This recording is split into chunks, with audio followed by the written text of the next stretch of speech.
Our next finalist is Vicki Nelson. Vicki?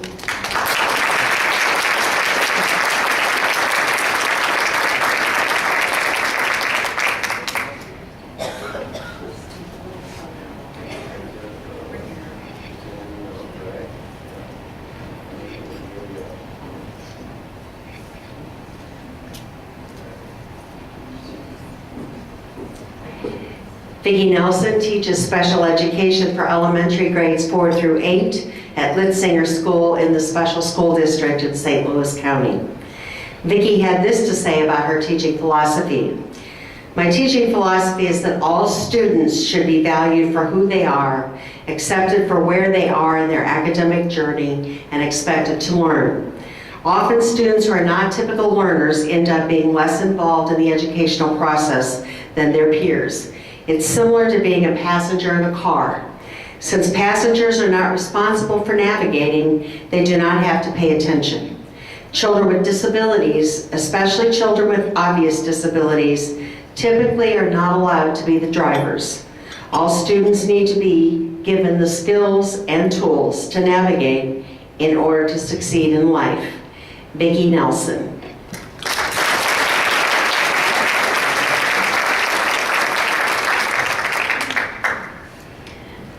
I'm wondering if you'll be able to figure out who was excited about the iPad after you hear my speech. I want to thank the committee for selecting me as one of the finalists this year. It is an honor to represent the teachers in the state, especially the special education teachers. A few weeks ago, upon learning of the death of Steve Jobs, I ran across a speech he had given, and in it he said, "You cannot connect the dots going forward, you can only connect the dots looking backwards." He talked about how a random calligraphy class in college became the guiding force in the development of fonts for personal computers. As I sat writing this speech, those words were ringing in my ears. You can only connect the dots looking backwards. So I began to think, what were my dots? If I look backwards, my first years of teaching were crazy, enjoyable, hectic, scary, rewarding, and I must admit, pretty much a blur. I felt so confident as a young teacher until I got one special little girl. I struggled with how to teach her to read, write, and communicate. She had cerebral palsy. She could not talk or use her hands. It would have been easy to let her sit and audit the class, but I was charged with teaching her. I knew she needed an alternative to the materials and tools I was given, so I began to do research and discovered the wonderful world of augmentative communication, assistive technology, and eventually computer-aided instruction. My first piece of technology was a light worn on her head, and she used it to point to pictures on a language board. How could I know then that 7 years later I would have only students that were nonverbal, and that I would work exclusively with students who could not talk to this day? She was my first dot. In the early 1980s, when computers started showing up in the classrooms, I took trainings and wrote grants to obtain the adaptations needed to make the computer accessible to my students who could not write. I guess you could say I became a technology geek. Currently, every child in my classroom has a computer with adaptations specific to their access needs.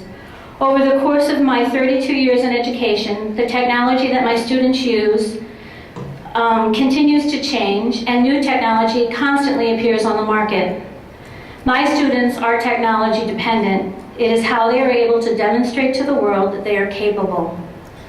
I continue to be excited and inspired by these new tools. More dots on the road to the teacher I am today. In the 90s, a student entered my classroom. He was deaf and on the autism spectrum. He was 9, and he had been in a classroom for the deaf, then the language impaired, and cognitively impaired before he entered my classroom. People had signed to him his entire life, but he only knew 3 signs: no, sit, and stop. This student was extremely self-abusive. He would bang his head repeatedly in frustration. I was frantic to give him language. He helped me realize that if a student is not learning, I need to change how I teach. People had been focused on his deafness, but it was obvious that after 9 years of sign language, it was not working.